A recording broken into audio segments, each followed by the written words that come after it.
Christian Sternhardinger mga bro, kinakausap na daw ng TNT at Barangay Ginebra alanganin pa sa twice to beat advantage. So dalawang team na nga lang ang kakalabanin ng Barangay Ginebra mga bro bago malaman ang kanilang final spot sa standings.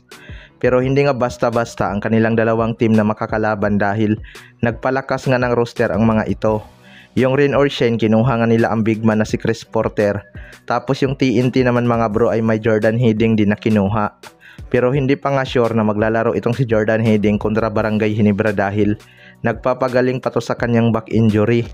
Kapag natalo ang Barangay Ginebra kahit isa sa dalawang yan mga bro, magiging alanganin pa nga sila sa twice to beat advantage. Depende pa rin yan sa magiging final result ng ibang team. Kaya kinakailangan talaga ng Barangay Ginebra maghanda lalo na't pinapatunayan ng TNT sa kanila na kayang-kaya silang talunin ng TNT. Patunay lang dyan ang kanilang dalawang finals match up. Pero walang ang import ngayon kaya magkakasubukan talaga tong dalawang team na to kung import lang ba talaga ang dahilan kaya natatalo ng TNT ang Barangay Ginebra o kaya pa rin nila itong talunin without Rondy Hollis Jefferson. Sipag lang kasi talaga ang puhunan ng TNT tropang 5G mga bro. Humahasil nga sila sa mga 50-50 ball. Unlike sa Barangay Ginebra na parang ibibigay na lang ang position. Kaya marami na talagang nag-aabang sa kanilang magiging rematch ngayong Philippine Cup. Sa kabilang banda naman mga bro, Christian Sternhardinger kinakausap na daw ng TNT. Ito ngang si C-Stand ang isa sa mga pinaka-inaabangan ng lahat na magbalik PBA mga bro. Pipilitin nga daw ng bagong team na Zamboanga Valientes na pabalikin si C-Stand sa kanilang team. Ito ngang Zamboanga Valientes ang papalit sa Tira Perma Jeep mga bro. Gusto nga daw nitong bumuo ng competitive team sa ating liga.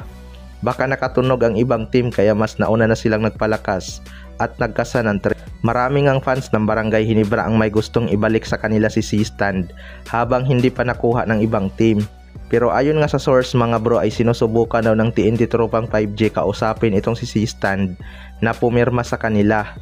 Well, para sa akin mga bro, pag nagkatotoo yan at nakumbinsi nila si C-Stand, siguradong magiging powerhouse team na tong TNT tropang 5G.